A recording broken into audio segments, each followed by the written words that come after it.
The fog's just lifting. Throw off your bow. Throw off your stern. You head out to the channel past Rocky Neck, 10-Pound Island, past Niles Pond where I skated as a kid. Blow your air horn and throw a wave to the lighthouse keeper's kid on Thatcher Island. Then the birds show up. Blackbacks, herring gulls, big dump ducks. The sun hits you. Head north. Open up to 12, steaming now. The guys are busy, you're in charge. You know what? You're a goddamn sword boat captain. Is there anything better in the world? You are listening to Theater in College Hoops. Alongside me is nobody. It is just the Shark for 15 minutes. Subi, suspended for the first 15 for backing Illinois on Friday night. Taylor, also suspended by association. His relationship with Subi over these years. I backed Maryland as 3-point dogs on the road. We put the stakes up there saying, you know what? Whoever wins this game gets 15 minutes to himself. That quote I read to you at the beginning of this show from The Perfect Storm. George Clooney taking the Andrea Gale right outside of Gloucester, right in the beginning, open sea right in front of him. That's what I have here today. An open sea in a podcast forum. I tossed and turned about how I wanted to spend this. At first, I debated, just treating the show like we normally would. Get in there, taking the topic from the weekend, bouncing it around, see what Subi has to say over there and send it back to Taylor over here. But, I'm not going to have Subi in here being able to talk about the amount of Bud Lights he drank all weekend. And we're not going to have Taylor being able to go on a 7-minute soliloquy like he's standing on a community theater stage somewhere. And I figured you guys don't want to hear that anyways. So once I kicked that idea, I thought, what else can I do? How can I spend these 15? I opened it up for the crowd to engage with me a little bit. How should I do these 15 minutes? And I actually got some feedback from the chief of the Barn Burner Podcast Network. The chief's a friend of mine, and he had almost a disrespectful comment. He said, and I quote,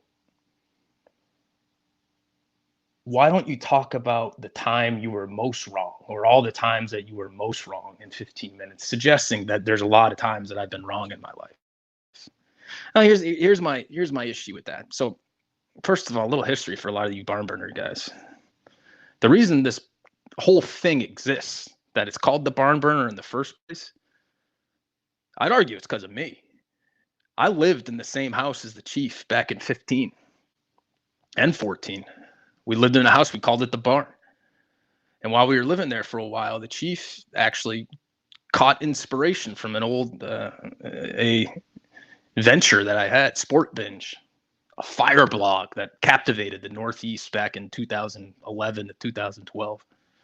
And the chief heard about that. That kind of inspired him, and that moved him to create this the Barn Burner. And he named it after the house that we lived in. And yeah, the website looks a lot cooler than Sport Binge ever looked. Our logo was just the cool S that everybody makes when you're in elementary school with a B next to it. And yeah, the chief's got a lot going on. Like we got this podcast here. He's giving us a voice, but I inspired this movement. And it got me thinking, how can I talk about, he said, the times that you're most wrong. And, I'll admit I've been wrong a few times in my day. I've been wrong about, when we lived in the barn, Pat Seahawks way back in 14 was wrong about that one. UVA, Michigan, way back in 14 as well. I was really back in UVA before they won that title. Travis Trice buried me. That was a tough one. Wrong about some trigonometry back in 06, some chem back in 08. Subi could tell you about that one too. Why don't you ask him on the side? I feel I'm wrong this year. My dad, I was wrong about Jason Tatum. I said we should have traded Tatum for Karl Anthony Towns. I'll admit right now that I was wrong. But again, that was about 45 seconds. That's all I can give you. So this led me to, what am I going to do with my opportunity here? And what I ultimately going to choose to do is I just want to put out every single position that I have. I want to get it on the record right now because that's really what got me this floor in the first place. I was right about Maryland. I put it out there and I was rewarded with this opportunity. So I'm going to take it. And I'm going to talk about all the greatest things that I've experienced in terms of college basketball, my favorite college basketball players, my boys this year, my projections. If I got enough time, I might even dabble into a little bit of film if I have to. But I'm going to use this floor. So I want to talk first about let's do college basketball players. So if you had to pick your top 5 college basketball players, if I'm doing that, I'm leading it off, and we're going back to the 90s on this one. We're going to start with Shammond Williams. Now, a lot of folks might not remember Shammond Williams. Shammond Williams was just a cool point guard on North Carolina. Shooter, not so much a great dribbler, but someone that was just awesome. Love Shammond Williams. After that, I'm taking Jerry McNamara. He's going to be my 2 guard. Jerry McNamara inspired me to be much like him. I was not nearly as good as he was, but that's who I wanted to be like. Big Baby Davis, bringing it up to 06, loved him, bought a shirt online that said, "Got Big Baby," wore the hell out of that shirt. Georges Niang will be my 4. Still shook by the foot injury back in 14. And then finally, Grant Williams, Tennessee ball. Legend. Someone that you just dream of having on your college basketball team. Always gets the bucket when you need him. The guy you want to have. As I take it into this year, and this is where I want you guys to pay attention because I've been right a lot this year. We all know this. I've been on top of Seton Hall and Oregon all year. Maryland, I'm saying this is the year for him. There's not much I've been too wrong about. Even the Wisconsin pick's starting to look pretty good after that waxing they put on Ohio State this past weekend. Which leads me to these first 2 that I'm going to pick. Peyton Pritchard and Myles Powell. I said Paul. Those 2 guys, I was on them way before they're on this notoriety that they have right now. I really was. I don't know. They're texting me in the middle of the show to try to get me off my track right now, and it's kind of. All right, that was a good text. Can I get 30 more seconds on top of my 15 right there? We'll talk to the producer. But anyway, so Myles Powell, Peyton Pritchard, I've been on them throughout. I'll be on them to the end. And they're kind of making a push for being an all-time boy for me, but I haven't supported them long enough. Skylar Mays, that's going to be my other guy from this year. So much Malcolm Brogdon and Skylar Mays. Just so much. So smooth, so they deceptively fast when they look so slow on the court. Just phenomenal players so far. Anthony Cowan Jr., Maryland. I had to put a Maryland guy because a Maryland guy put me here. Now, Cowan, he's very inconsistent, but he's a senior guard, and he's the kind of guy that's going to hit a shot and live in lore for the rest of his career. And then I got to take Evan Boudreau on Purdue. There you go, Taylor. I'll give you a little Purdue love right there. The guy that looks like Ned Schneebly from old School of Rock. Balding in the worst kind of way. So those are my guys right there. Shammond Williams, Jerry Mack, Big Baby, Georges Niang, Grant Williams, Peyton Pritchard, Myles Powell, Skylar Mays, Anthony Cowan Jr., and Evan Boudreau. All right, back those. Next, let's talk about movies. We're in the Oscar world right now. Little anecdote. Subi and I were talking with the chief shortly before the Oscars, and he told us to go watch Parasite, which won. And Subi and I both were ashamed to admit that we could not sustain a full film in subtitles, and that backfired. We were actually texting about that on the eve of the Oscars, and I wish I actually sucked it up and did it, but that's neither here nor there. I want to talk about the 5 greatest movies of all time. Number 1 is The Patriot with Mel Gibson. Benjamin Martin, the Ghost. Absolutely epic film. The kind of movie you remember exactly where you saw it the first time. So freaking good. A story about, our nation's history. Inspirational. the love in a family, revenge. It's got it all. Great acting. I love the Revolutionary War too. Always been a big fan of that. I read Nate Philbrick books. What do you do? I've read every single Philbrick you could ever imagine, from the Mayflower to the XX. You didn't think I'd be that kind of cultured in here, would you? Wedding Crashers is my next pick. Just could watch it literally every minute of every single day, just on loop in the background. Pipe in like I'm actually in the scene with those guys if I had to. They're that good. They're that good at making you comfortable with what's going on in the scene. Hotel Rwanda coming in at 3. The performance Don Cheadle puts as Paul Rusesabagina is moving, gut-wrenching. What a story. Just beyond tragic that humans could do this to one another, but moving that we could have people like Paul Rusesabagina step in. I love that movie. Thanks to my history teacher showing that back in 07. The Girl Next Door with Alicia Cuthbert. I mean, the juice is worth the squeeze. The speech about moral fiber, used to keep that in my away message for years. Great lessons there. Having the courage when you don't have as much self-confidence as you think you should have. Stepping up when you need to step up. There's a lesson there. And finally, this last one's going to be whatever this new movie with Ben Affleck where he plays a high school basketball coach. I'm already slotting that in as my number 5. That movie is going to be awesome. I saw a commercial for it watching the Celtics Thunder yesterday, and I already know that movie is going to be one of the greatest movies of all time. Let's talk about TV shows now. TV shows, hands down, if I could slate it as number 1 and as number 2, I'm going with The Shield with Vic Mackey. The ultimate anti-hero.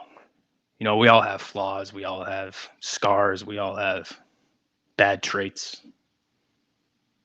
But there is an inherent good in a lot of us as well. And Vic Mackey emulated that. Yeah, he was a cheat, a liar, no woman's desire. He'll probably die cold and alone.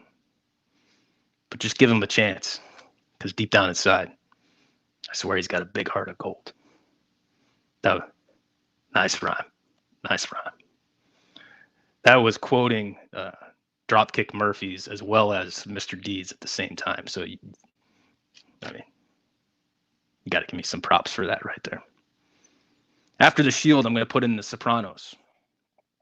Speaking of anti-heroes, Tony Soprano. Great father, great friend, horrible human. There's a lesson there. After that, I'm going to go off-roading a little bit right here, because this show is still active. Narcos on Netflix. Specifically Narcos in Mexico, the most recent season. And this other season's coming out right now. What a movie. Actually, a TV show, but it could have been a movie. So freaking good. The production value. Absolute tragedy. What happened to Kiki Camarena. After that, I'll lighten it up with The Office just because it's so rewatchable. Steve Carell could make you feel the tenderness in really just any moment. Great acting. And honestly, as I wind down on my last 30 seconds here, Entourage is number 5, by the way. But as I get down to my last 20 and you're about to have to listen to these two hacks come in here again and talk about what a great game Duke UNC was and how crazy that missing the free throw. I just want to tell you guys that there's nothing better in this world than talking about the sport and the hobby that you love most, college hoops. Welcome to the boys. So here's the thing. Ladies and gentlemen of the theater, What you've just witnessed and heard for the last 15 minutes. Actually, I'm going to welcome in everyone that fast forwarded through those first 15. So if you did bear the brunt, if you did go through those first 15, I pray for you and I offer you. Actually, that's my hug. Thank you, Shark. I have a couple other hugs, but I'll give it to the theater goers that did listen to the first 15. But ladies and gentlemen of the theater, if you want to know how little the Shark knows about college basketball, all you got to do is look at those first 15, of which I think 5 to 7 were spent maybe on college basketball and players that we grew up with. The others were just some insane ramblings about TV and Parasite, which, by the way, we should have watched. But I definitely thought when we made this wager that the first 15 was going to be about basketball, and you're just ill-prepared. That's all it was. You had 3 days to prepare, and that's what you come with. Can I ask you something? Well, you got to say, can I ask something without you getting mad? That's you're just not sharp. Oh, also real quick, Travis Trice, Michigan State, not Michigan. That's what I meant. You knew what I meant. Why would I identify the player on the team that clearly I knew Michigan State. I only had 15 minutes. I had to cut words when I could, so I cut out the state. It does take a long time to say Michigan State. Thank you, Taylor. Yeah, thank you. You know a lot about a long time too. Anyways, what's the first freaking word in the name of the show, Soob? Well, it's theater. Exactly. So I split it down the middle, half college basketball, half theater. You didn't like that? You didn't like that Clooney quote? Clooney quote was decent. Oh, no, actually, hold on. I want to dive in there, okay? And this is what the interrupting text was. Can you at least give us other roles if you're Billy Time, the captain of the Andrea Gale? Yeah, you can be freaking what's the guy's name? The guy that played in Step Brothers, John C. Reilly. Murph. You can be John C. Reilly. You can be Murph. He has the saddest part of that whole movie. Yeah, and Soob can be the chick bartender, the Barb, whatever her name is, the big one. Look, at the end of the day, this is not afloat without me. I brought you 2 hacks onto this boat. All right. Yeah, but that's why I did my little thing about how I inspired Sam, because technically, I'm the inspiration. I'm like Ben Franklin of the Barn Burner Podcast Network. Your best quote, by the way, was the mashup of Al Sharpton and Deeds, and then Dropkick Murphys. I mean, that was your best one. That one actually got me off of my phone during those 15. Thank you. It's not about you. I mean, this 15 was about me. The floor was mine. The sea was mine. All right. So can you play the perfect na, na, na, na, na. Can you get that going when I'm doing can you play that undertone as I'm speaking in the beginning? No. I don't think I'm going to do that. I mean, it's a great movie. I did love where you were going with that. I actually visualized you taking this ship and subsequently crashing it and sinking it in that first 15 minutes. So it actually all turned out really perfect, honestly.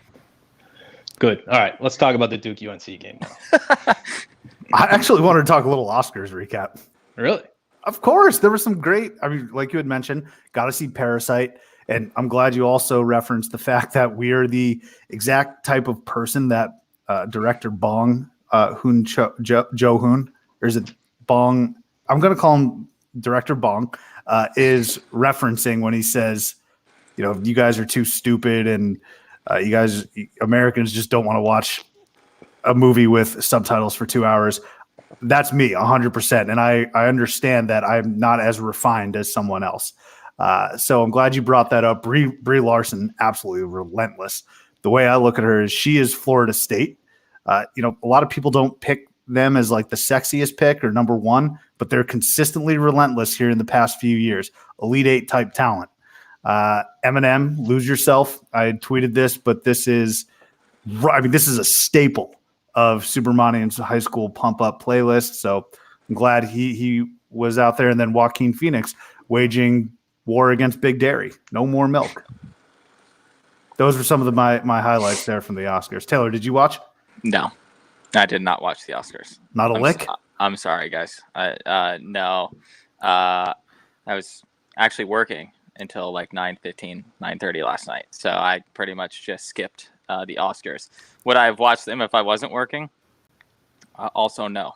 So that working excuse really didn't have anything to do with it. I probably wouldn't have watched them anyway. But we've had this discussion about award season. I'm sorry, guys. I'm out on award season. Joaquin Phoenix's speech is the exact reason why I tune in. There's so many people that say this is the exact reason why I don't tune in. I'm the opposite. That Phoenix speech just dovetailed into, cow insemination, and we're putting milk in our coffees. It was fantastic. Did I miss any other highlights there, Shark? I missed some highlights. I was at dinner for like the first hour of that, but I did catch up eventually. I don't know, Zellweger, like, what movie was that? Like, I didn't even know Zellweger was still kicking. She portrayed Judi Dench, I guess. Did her accent come back even more than the? Yeah, she was super Southern. Yeah. Then the Golden Globes where everyone was like, oh, that's right, she's Southern, and then did her accent even come back more last night? It definitely did. She was also like jacked too. So. Yeah, I mean, I don't know. I did think the light backup thing was cool, for Parasite and letting them talk. But again, I didn't watch the movie, nor did I watch the award show. So was it as cool as they made it, like, as Twitter made it out to seem, or what? No, I mean, it really wasn't that phenomenal. Like, the highlight for me, I was laughing so hard. It had nothing to do with the show. It actually came from Subi over here. Hilarious text when the guy that did the whatever effects for 1917, just British looking guy, like, super gray, thick, long hair. Subi sends out a text just like, it's a dumb comment. Like, as I say it out loud now, I can't believe I laughed as hard when he said it. But just something about got a comb, bro, or something like that. Subi, you remembered it. You nailed it. I just said, how about a comb? Yeah, how about a comb was guy? All over the place. How about a comb guy? That was good. Well, and Sub is always perfectly coiffed, so I understand his, dismay. I mean, I don't understand how Subi's never put a product in his hair in his whole life. Just uses a comb. I don't think he understands that some people aren't graced with that ability. So I feel like, without knowing the exact context, maybe you're being a little hard on the guy. Just run a comb through. It looked like he just got off set, right, of the movie 1917, which is clear, like, it's a war film. I know that, but he looked terrible. I don't even think he expected to win the award. But yeah, he needed a comb. Other than that, I think we really got everything that we needed to from the Oscars, right? I mean, that's our Super Bowl. It's your Super Bowl, right? Yes, that's mine and Stark's Super Bowl. I'll be honest, like, I'm more of an Emmy guy, if anything. I love the Emmys. I'm a TV guy. All right. I could probably get with the Emmys more than the movies because I can't remember the last time I just sat down and watched a movie. Other than I watch, like, A Wonderful Life every Christmas because it's my favorite movie of all time. But other than that, I mean, the Emmys, at least I recognize, like, the shows and there's, like, daytime Emmys of, like, things that I actually watch every day during the day. So I understand. I can at least relate to some of those. Hey, so Taylor, now that you mentioned that, can you make it this year's goal for 2020 to get Seth Davis on the program? Because Seth Davis, every single Christmas, does a live tweeting of It's a Wonderful Life. Yeah, I'm not a big Seth Davis guy. Actually, cut that out so we can get him on the program. Sure, I'll put my sights. I'll put my 2020 sights, so to speak, on Seth. Seth Davis sucks as a broadcaster. I don't know when he started doing it, but this was probably a few weeks ago. He was doing the Rutgers-Purdue game. Oh, he was awful. He reminds me of a college basketball Darren Ravel, just so nerdy and kind of a tough guy atmosphere to him too, but it's like, you've never actually done anything in the league. I will say, I feel like if it weren't for Ravel, all of our hatred and vitriol and the way we perceive Ravel would be towards Seth Davis. Yeah. Is that fair to say? That is fair to say. So speaking of announcers, did you guys hear this weekend? Well, on Saturday, I think Jimmy Dykes had the one of the early games on ES. It was the Auburn LSU game. Yeah, I think Jimmy Dykes had that game, right? I was at a bar, no audio. Okay, yeah, so I think he had that game. They're talking about how they're going to do a game or two on ESPN later this year without a play-by-play guy. and Jimmy Dykes is going to be one of the guy, and it's just going to be him and another color commentator just talking basketball the whole time without any commentary or without any like play-by-play. How do we feel about that? Terrible. You have to have a play-by-play guy there. I mean, Jim, that's what we come for. I don't come for Dick Vitale. I come for Dan Schulman, right? I don't. I come for Bill Raftery and Gus Johnson, but there's always that play-by-play guy that's there. I don't really know many color guys that outshine the play-by-play guy. Bill Walton. Yeah, that's okay. There you go. But he's just so outrageous. Yeah, you can pull it off if you're Bill Walton. I don't need Bill Walton every single broadcast.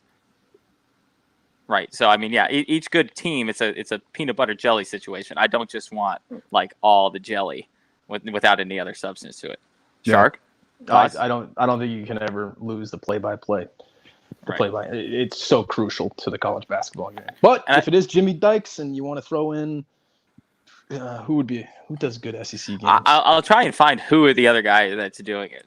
I like Dykes. He's good. He's good on the call. God, he's gonna get so angry. He gets so angry. He works himself up so much for the 10 seconds he has each time. If he has just 15 minutes in a row, for example, he's gonna just go off the rails during a game. I feel like. I don't mind Dykes. I actually am starting to like Andy Kennedy because I never really knew he had the voice of an angel. I mean, this is the Office episode where Andy Bernard says, you gotta talk like there's molasses slowly coming out of your mouth. I just watched that episode like 2 nights ago. That's Andy Kennedy. He's got that voice. I mean, I don't know what he was doing, wasting it in a high stress job like coaching. Just go straight to the booth, Andy. Marshall Henderson. That's his coach. Even more stressful. Can we dive off into Jimmy Dykes a little bit more there? Have you seen Jimmy Dykes' wife? No, cannot say that I've seen Jimmy Dykes' wife. Go to his Twitter when you have a second. We've spent a lot of minutes on Jimmy Dykes this year. We had the time when we were talking about how horny he was on the broadcast, and then we went into his career coaching at Arkansas women. It's like, gee, let's talk about Let's talk about Fanta, my guy Fanta. Well, so are we gonna get him? I thought you corralled him. You spoke too soon. I thought we don't have Fanta. We don't have him, but he knows us. He acknowledged us on the radar.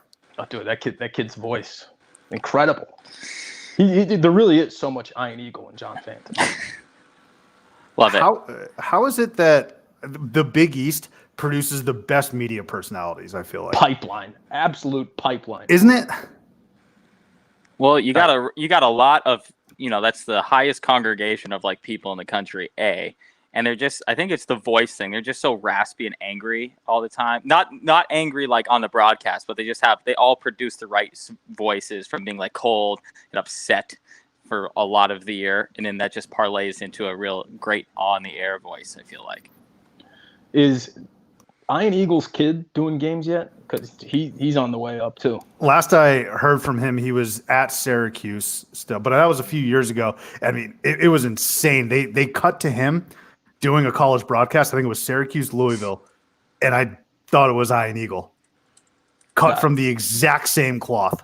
He is going to be carrying that tradition. As a nation, we need to do what we can to make sure that the breed of Eagles does not die out over the next 100 years. They got to keep creating more and get that voice queued up at an early age, get them ready to roll. The Eagles are going to be like the Mannings of the NFL, just broadcast royalty. What's Ian's son's name? I have no clue. We're not gonna learn his first name until he does a game on CBS. I'm just saying, is it another name that's spelled like every other name and then but pronounced completely? Like, have you ever met another Ian before? No. It's probably like Steven, but pronounced Stefan or something like that. Oh, he just threw the PH in there. Got it. I'm with you. Well, that's what the Eagles do. They differentiate themselves. So good for Ian, good for the younger Ian. Speaking of ACC games, Duke, Carolina, you want to talk about knowing basketball? Last week I was on this program saying it was going to be a close game and Duke would win. That's exactly what happened. Heartbreak city, though, for Carolina. Holy shit. Instant reactions. Any thoughts? My thought for it, I'll get this out, and then why does this keep happening to like programs like Duke, programs like the Patriots? Just absurd things that would never happen for my team in any scenario whatsoever. They happen for these institutions and these organizations that just have like decades on decades on success. Like I go back to like Malcolm Butler getting an interception on the 1 yard line was so preposterous when it happened that the Seahawks decided to throw it. Duke having a free throw where they throw it off the rim that I can't even emulate when I'm playing freaking 21 with my friends and I want to get the ball back or whatever taps or whatever you're playing. Like I can't do it in that scenario. And these guys are doing it on the road in the most critical moment. And then they're hitting a jump shot right after. Like the ball just bounces perfectly for schools like Duke and never for schools that I support. And it sucks. Yeah, the air ball, all of that, and air ball rebounded for right. I'm totally with you. And I know Arizona sucks, but I haven't seen Arizona get like a good bounce in 11 years of college basketball. But I can tell you that every close game ever, someone banks in a three from 45 feet out, like with 1 second left in the shot clock with 8 seconds left in the game or some bullshit like that. I echo your thoughts on that. It does seem that for some reason the ball just bounces correctly for them. Actually speaking, it's a luck factor, and just because we talked about this just because we talked about this last week with Burgo, Auburn moved up to number 1 in Ken Palm luck. By the way, after this last week's game, which we'll get to. Yeah. But I just thought that was funny that he had talked about that, and then they even moved up one more spot, so they were considered the luckiest team in the country. Well, that's another game, Auburn LSU. Auburn had no business coming back and winning that game, but I'd like to say that this is the kiss of tits, you guys. We mentioned Rhode Island and the A-10. Rhode Island's on an absolute tear right now. Burgo and the boys are on 2 losses, and they keep rolling. Huge win against LSU, who previously, here's another bit of luck for them, randomly lost to Vanderbilt earlier in the week. Yeah. So these guys, I'm telling you, come on the show, and you're going to have success moving forward. That's all I got to say. But yeah, that Duke finish, very lucky, of course, but make your own luck, brah. That's all you got to do. You got to make your own luck in that scenario. Guys are in the right position. They attack the boards. Got to box out also. I mean, Jesus Christ, Carolina, what are we doing here? I guess I shouldn't expect that from a 10 and now 13 team. But that's two chances for Duke to get a game winner. Box out on the free throw and then box out on the Trey Jones shot.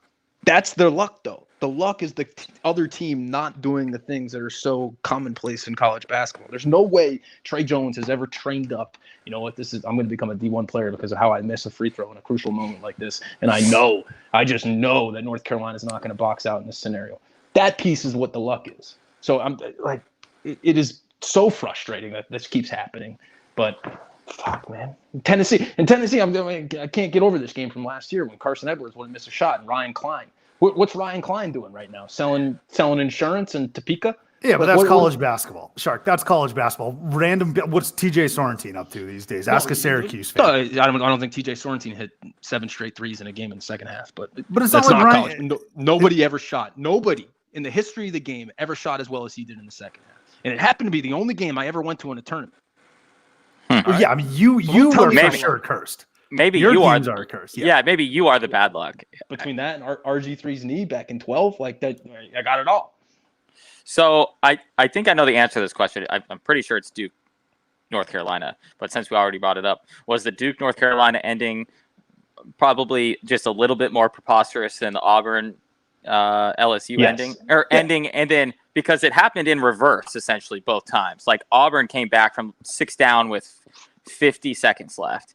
But then LSU came back to take the lead from like 7 down with a minute left in overtime. And I mean, that happened twice in the same game is just ridiculous. That Auburn game is, I think that's game of the year, right? What a start to the day. That was the first game of the day too. That was awesome. I mean, I can only think that it's all because of Burgo that they're on this run right now. Because of us. Because of us having Burgo on. Okay.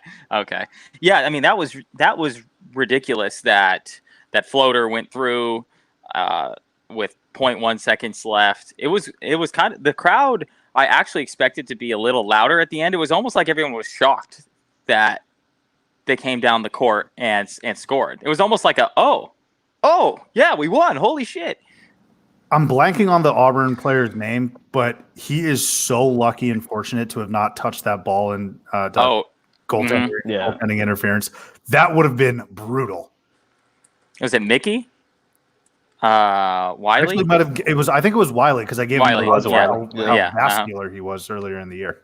Yeah, What Wiley. is up with you and vascular? Well, I mean, that's another kiss of titch. I shouted out Austin. Is it Austin Wiley? Well, I spoke it into existence here on the show. Shouted him out. McCormick balled in the second half, though. I mean, he was just pulling up, hit, pull up, hit. He's the only reason they came back in that game. We almost need to have Burgo back on. Just talk for 5 minutes about that game, no questions, and then we'll just say thank you next week. They've been in a run of really crazy overtime games, and they had Arkansas before that. They've been escaping by the skin of their little teeth. Can I announce something right now? I'm sitting on something right here. I think Auburn's going out in the first weekend. That is not a sustainable style of basketball that they have. All they do is chuck threes, and they don't have any of the talent that they had last year in Okeke or Bryce Brown. Bruce Brown was Miami, but like any of those guys. Well, so we kind of talked about this last week, I think, or maybe the week before, but do you credit a team for winning close games like that and say, oh, they're battle tested, or do you say, they're just not talented enough and they're going to get taken down in the tournament? I think with the conversation with Auburn, you actually have to factor in their home court as well. Burgo talked about this on the podcast last week, but playing in Auburn is a different beast, especially when you have Bruce Pearl. For whatever reason, he can transform wherever he plays. It can be in a barn in some field in Iowa, and he will get his boys ready to play at home. Like Bruce Pearl is great at motivating his players, especially when they have a crowd at his back. Does that translate on the road? Every once in a while, they probably rise to it. I mean, they're 21-2, so obviously they're having a great year this year. But I do think that all these close games that they've been playing, it's not gonna last forever. So I have got my eye. If they're a 2 seed or a 3 seed, I got my eye on them going out pretty early. Oh, they got to be.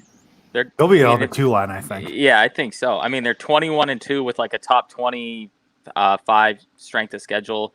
It's crazy how quickly the SEC standings changed, because we discussed about how LSU could theoretically run away with the conference with 2 wins. Now they lose 2 in a row. Now Auburn's got the lead in the conference, and it's a 3-horse race. LSU with 2 wins could have, put themselves in the position that all they needed to do was win like 4 more games the rest of the year, and they would have won the conference. Now it's a complete crapshoot at the top of the SEC. Yeah, and Kentucky's keeping pace as well. So I mean, they're still somehow laying in the weeds, but Kentucky's doing just fine. Also, so a lot of good feet though on Saturday. In addition to all that, Bob Knight made his return back to Indiana after 20 or so years. Again, Indiana loses again to Purdue. Taylor, I know you got a little nugget on that, but Bob Knight back in Indiana, and I think what everyone was talking about was his interaction with Dick Vitale. I was kind of shocked because everyone's debating whether or not this was a legitimate reaction from Knight, who looked like he wanted to fucking kill Vitale, or was it them just playing around old buddies? I genuinely think Bob Knight had no idea who Dick Vitale was and why this old man was putting hands on him. And so while I always give grief to Vitale, I actually thought he played it off pretty well, or as well as you could with a man like Bobby Knight who's about to square up with you during a halftime ceremony. Bob Knight did not look sound of mind. I'm going to be 100% honest with you. And it kind of made me a little sad that Indiana just trotted him out there.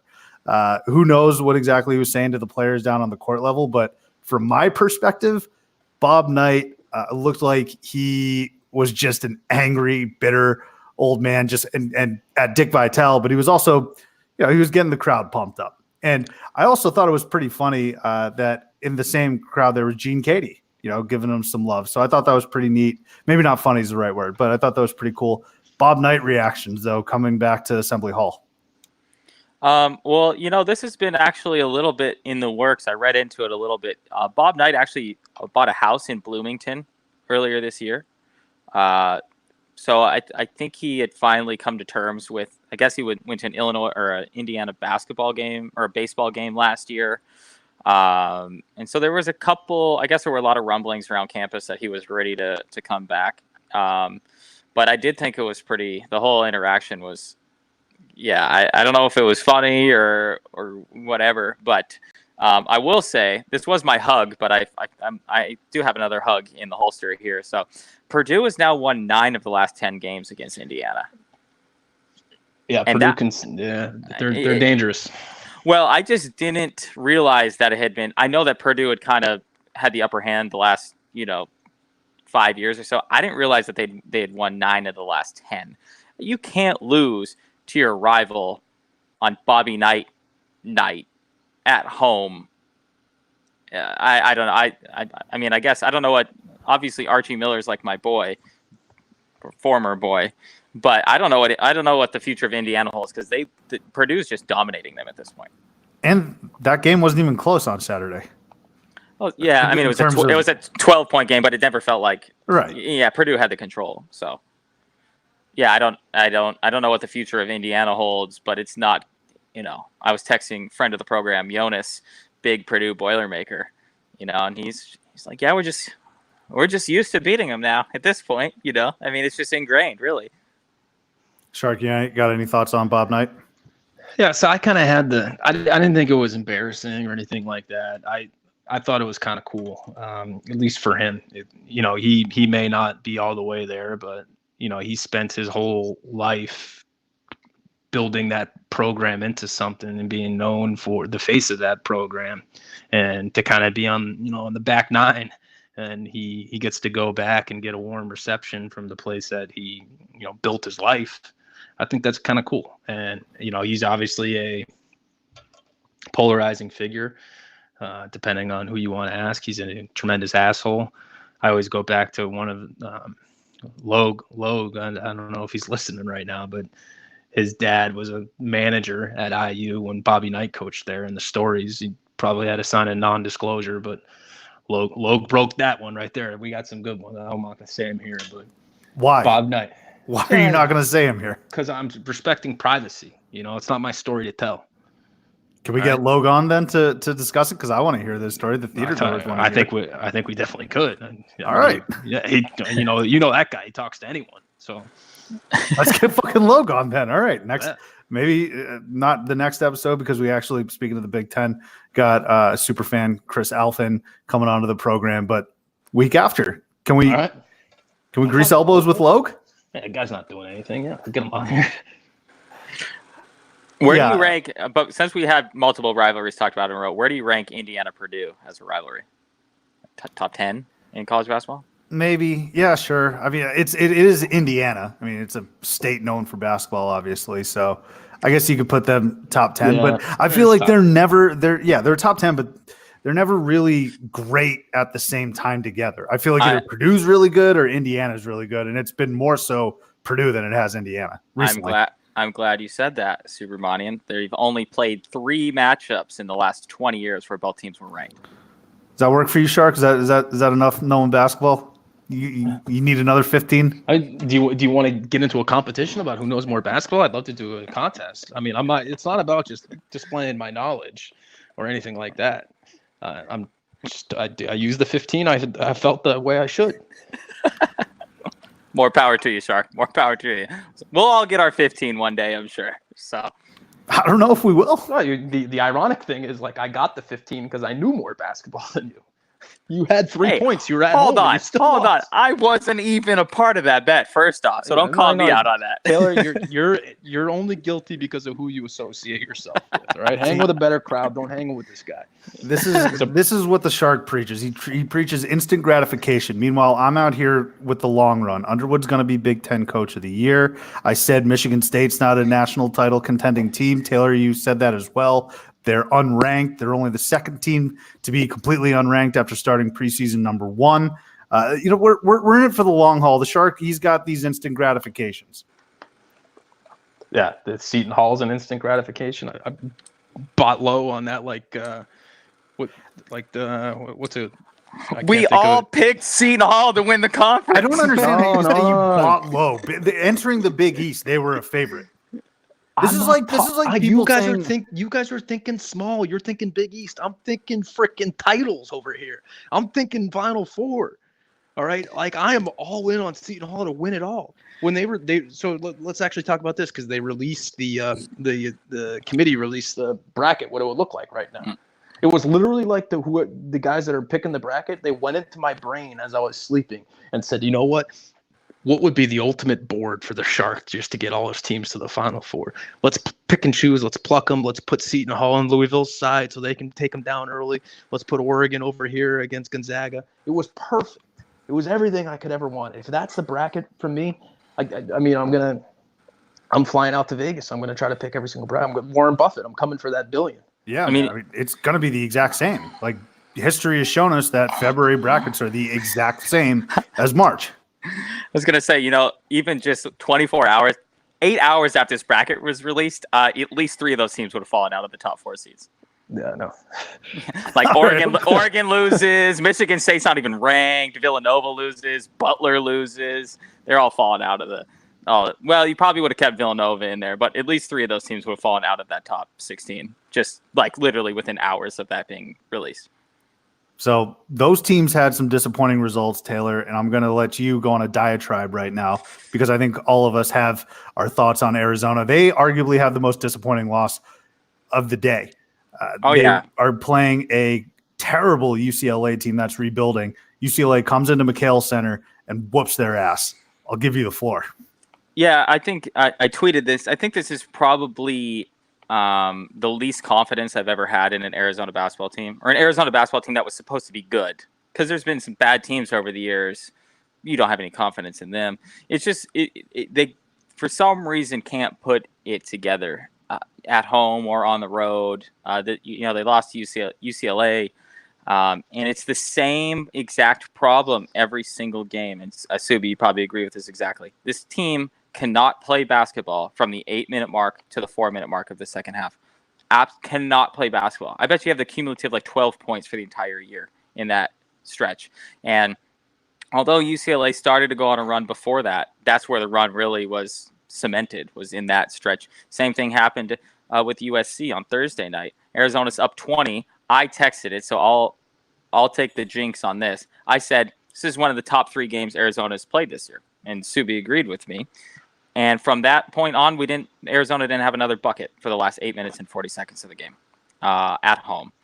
Nico Mannion's missing free throws left and right. I don't know. I don't know how to feel about them, and I really don't know how to feel about the Pac-12 as a whole right now. I know Oregon and Pritchard is Sharks boys. They've lost 2 in a row, and Pritchard hasn't played well in either of those games. Colorado is now sitting atop the conference.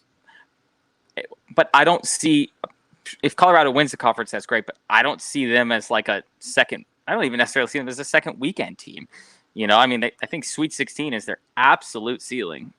So I'm a little disappointed in the Pac-12. And the Pac-12 looks a lot like the college basketball has for a lot of this year, where if you're a fan of any of the teams that were supposed to be at the top, all you're thinking every week is, why can't you just grab the reins of the conference and go? All you got to do is win 2 games in a row and you're going to be in first place. And it doesn't seem like any team in the conference can do that. It's because they're all soft, man. Arizona, as it pertains to them, they just stink and they're so underwhelming and aggravating and frustrating.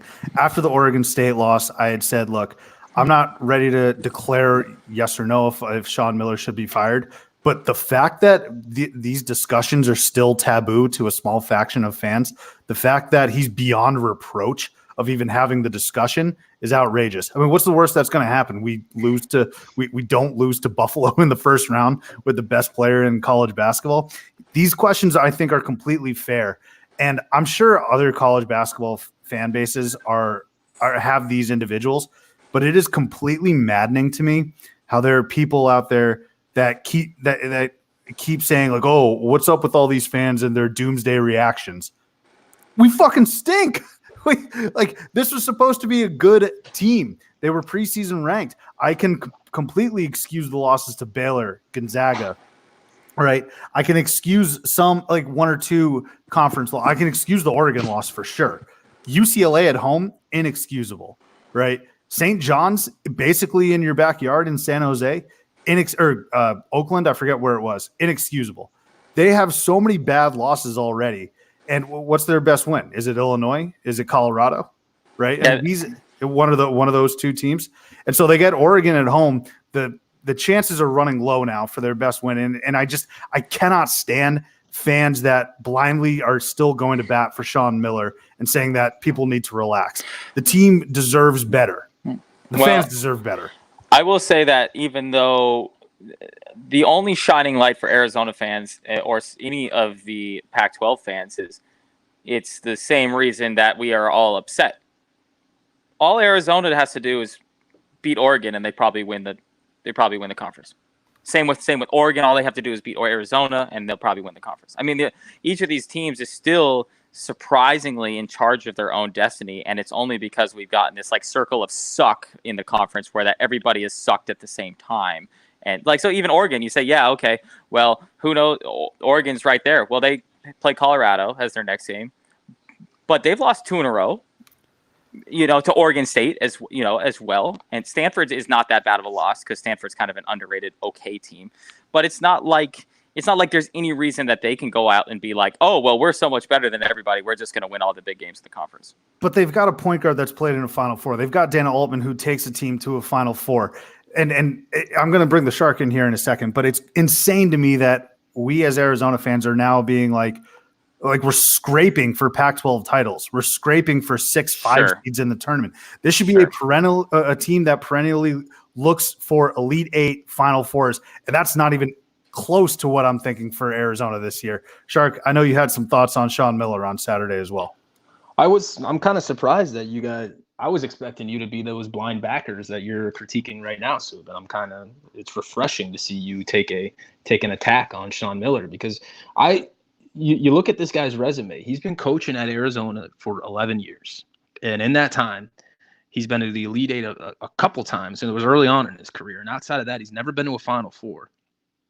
Even when he was at Xavier beforehand, no Final Fours. He's never been to a Final Four in his career. So, like, why is he in this same conversation as, in Izzo or other guys within that same age bracket right there? Like, when you go to an elite program, an elite institution like Arizona, and that is an elite school for college basketball. I know I like to poke fun at you guys, but that's an elite college basketball program.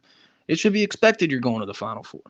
And you're not even close right now. Your team's terrible. It's soft. You used to think that Sean Miller was this defensive-minded, kind of bust your ass the entire game coach, and he's not. So when is enough?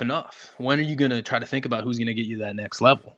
I'm thinking when I look at Arizona, like, why not make a massive run at Mark Few or Chris Beard or any of those coaches? They're already somewhat close to Arizona. They probably already know the area a little bit. I mean, yeah, Beard loves Texas Tech, but like, come on, dude. Like, you don't think if you throw a ton of money at him to go to Arizona, he wouldn't go?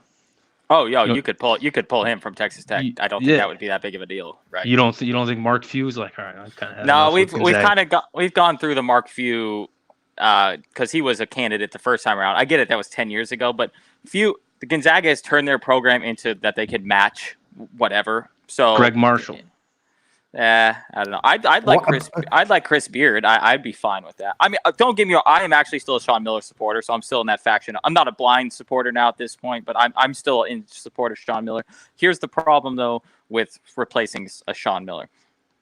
I think I'd have to go back and look, but I know we started that this year. I think Arizona is the third winningest program in the last 10 years for total wins.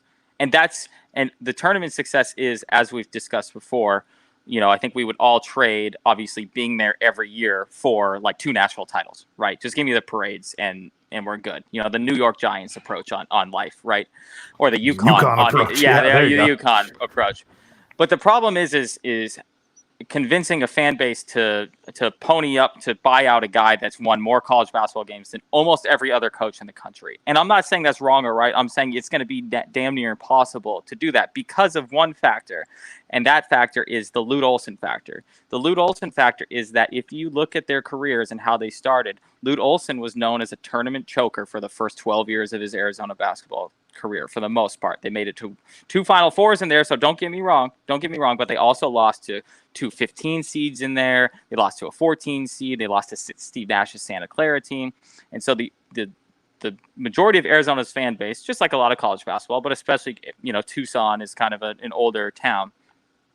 They've already been through this type of coaching situation before, and they've backed the program then. So you're good, and they're going to continue to back the program. So it's going to be tough to convince those people to pony up the dollars to when the previous coach that they love so much, that literally has the key to the city, who the court is named after, so on and so forth, had the same exact type of stretch previous to Sean Miller. And then he won a national championship and became one of the 10 greatest college basketball coaches of all time. Financially, that's definitely a fair point. I think what pisses me off the most, though, about these fans is that they're so afraid of the dip that's going to obviously occur when you get rid of a Sean Miller and you have to bring in someone new. I do think that whoever they bring in, even a Beard, there's going to be a dip in program performance. But what the fuck are we so afraid of? Not getting disappointed in the Elite Eight? Like it's not as if we're like perennially going to Final Fours and title games. You're afraid of these past few years, like I said, losing in the first round to Buffalo, being a 6th seed, getting waxed by Wichita State and Ron Baker. Like these are some of the postseason performances that we've been accustomed to seeing here in the past 5 years or so. So I think one of the part of the fan base that's worried, and I will actually admittedly put myself into this fan base because I'm a much bigger follower and proponent of recruiting than you are. Sean Miller does a really, really good job of selling hope every year, because every year we bring in a top 5 recruiting class, except for the year before last with the FBI stuff. Every single year we are talked about all offseason as being one of the most talented teams in the country. And I'll sit here and still say today, Arizona, from a talent standpoint, is probably a top 10 team in the country. Talent alone. But we know we know that doesn't win basketball games. So we know this team strikes me as this. And I told my uncle, speaking of Indiana, was an Indiana grad and actually went to school at Indiana during the 84 national championship, but he completely agreed with me. I said, this Arizona team strikes me as a team that's going to out-talent the team they play in the first round and then lose in the second round and just Nico, and we'll just look at everybody and be like, well, that sucked. And then they're off to the NBA and they're gone. That's exactly what this type of team strikes me as. It's like they're going to be good enough to beat the first team and just be from a straight up talent standpoint alone.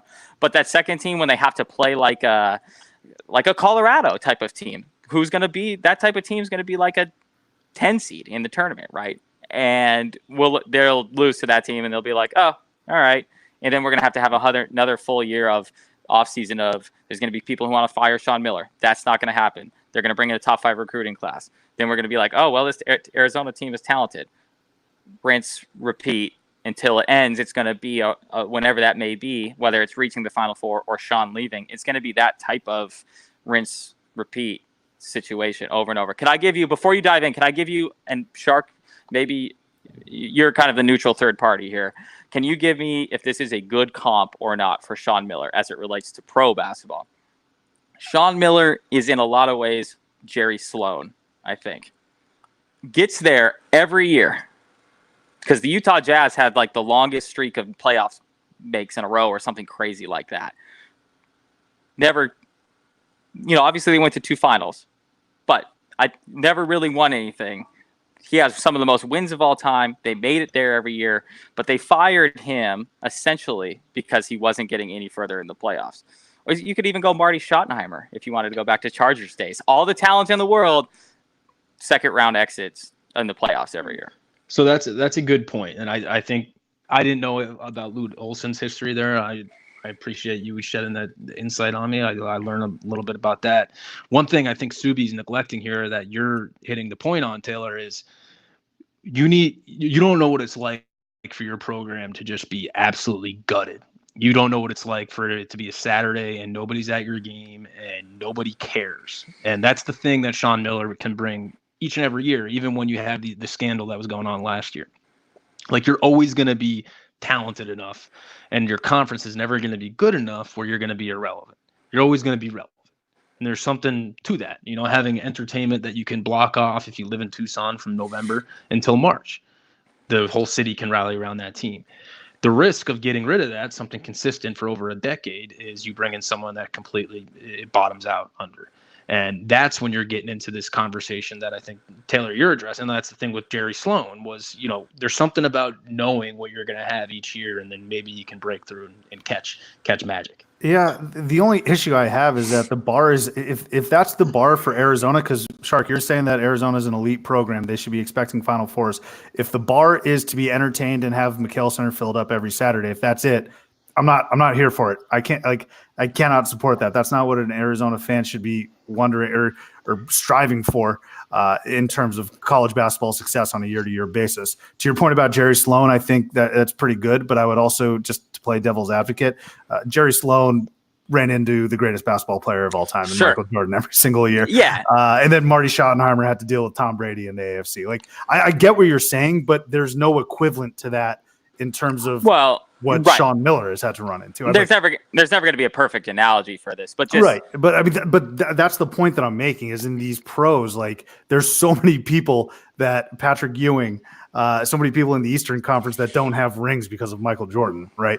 And so I don't know. We'll see what happens with Sean Miller and this Arizona team the rest of the year. So one more point about, just to belabor the Lute Olson point before we move on, is and not that this necessarily has to mean anything as it relates to today, but Lute Olson had 6 first-round exits and 2 second-round exits before he won a national championship in his first 14 years.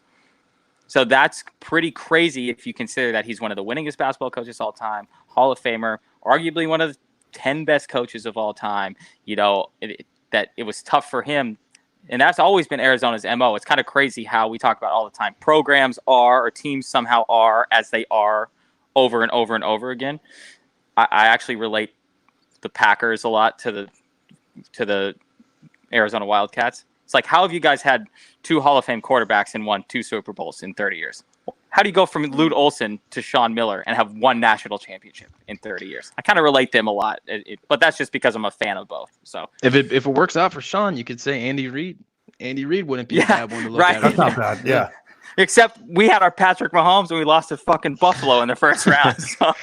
That's very true. That's also very true. Yeah. To your point about like Arizona beating a team in the first round strictly off a talent perspective, recent history has showed us that's not even true. Right. Raleigh Alkins, Alonzo Trier, and DeAndre Ayton ran off the floor. Hey, I'm the grand. I'm generally the grand optimist, so I'm just trying to hold on to as much hope as possible. One of my worst losses was Buffalo last year against Texas Tech too, so I forgot to throw that in there. There's another one for you. I love that. All right, so we are united in our hate against Buffalo. I love it. Fuck Buffalo. Perfect. All right, before we end this on some segments, a quick message from Zach and the Barn Burner Podcast Network. All right, it is Twit time. This week in Theat and also Hugs. We'll start with Twit. Taylor, have at it. So this week in theater, we're going to go back to an Indiana team, as we'd previously talked about before. In 2013, they lost to Illinois if you guys remember this play. So hopefully maybe we could tweet out this video, those who run the Twitter account here, which I guess could be me too. But they lost as the number 1 team in the country on the road at Illinois on one of the worst inbounds defenses of all time. Tyler Griffey from Illinois released from about the top of the key, and his defender didn't follow him at all. And he had a wide open layup to knock off number 1 Indiana. That was like the Cody Zeller, Oladipo, Watford, Will Sheehy, Yogi Ferrell, Remy. I mean, that was when Indiana was quote unquote back for like 12 weeks. Same year as the Christian Watford shot at Kentucky. So this week, 7 years ago, was the worst inbounds play defense of all time, Illinois over Indiana. I always try and look at some of those crazy games between Illinois and these other teams with the primary color red, because whenever Wisconsin plays at Illinois, they go red versus orange, and it's impossible to differentiate between the two. Mm-hmm. So I was going to say, you know what, maybe that might have been a driving factor in the blown coverage, but I think it was red versus white that game. No excuse for Indiana. I'd have to go back and look at the video, but I'm pretty sure you're right on that. Yes. Yep. You got a hug? Yeah, so my hug is actually for a Purdue player who, for some reason, I can't find his name because my screen just popped down. He's the first Purdue player of all time to go 4-0 at Assembly Hall. Let me find his name. Hug someone for me real quick and let me pull that window back up. Shark, who are you getting your paws on? Quick hug, Rhodey. Rhodey getting some votes in the top 25 here. Great tweet from Scar to Hack Goodman saying, why is Arizona ranked and not Rhodey? With just an absurd, biased homer ranking from Hack Goodman there, Arizona alum. But my bigger hug is going to, what are you making that face at me? Hack hates Arizona, but go ahead. Well, I mean, he's a homer. I mean, I agree. They shouldn't be ranked higher than Rhodey. I agree. But yeah, Rhodey should be ranked, and Joey Brackett's got him in the tournament right now as an at-large. My actual hug is going to just divide between the coaches poll and the AP poll. So Stephen F. Austin has gotten like several votes to be ranked in the AP top 25. Everyone kind of forgot about them after they beat Duke, but they're actually 21-3, and they're kind of nasty. They got several votes to be ranked in the top 25. And then in the coaches poll, they just got no votes whatsoever. So just no respect whatsoever from the coaches. I like that. So I found my player here real quick. He's walk-on Tommy Lucci, L-U-C-E. Tommy Lucci, first Purdue player to ever go 4-0 at Assembly Hall. That's pretty cool. That's wild. Especially because they've won like 8 in a row or 7 in a row. So all the players must have just matriculated through there, I guess. So, yes, big hug for my boy, our boy, holding on hope that Purdue can somehow still mathematically win the Big Ten, which is still possible, by the way. But Tommy Lucci. I like Lucci better than Luce. I like Lucci. So, Tommy Lucci. Hug for him. All right, my hugs, 2 real quick ones. One, Indians on TV. So during the Oscars, we got Donald from Pitch Perfect rapping about inclusion. And now Bravo is going to air a show called Family Karma. So reality television, it looks like, with spoiled Indian kids. That is what I'm going to be watching. I'm glad we're finally getting some representation. It's not just like Shaws of Sunset. That's not Indian people, I don't think, at least. But this is more my speed. So good for the Indians showing up on TV. Second hug, Marcus Morris. He's going to get his number retired by Kansas. Be perfectly blunt with you, I don't know why.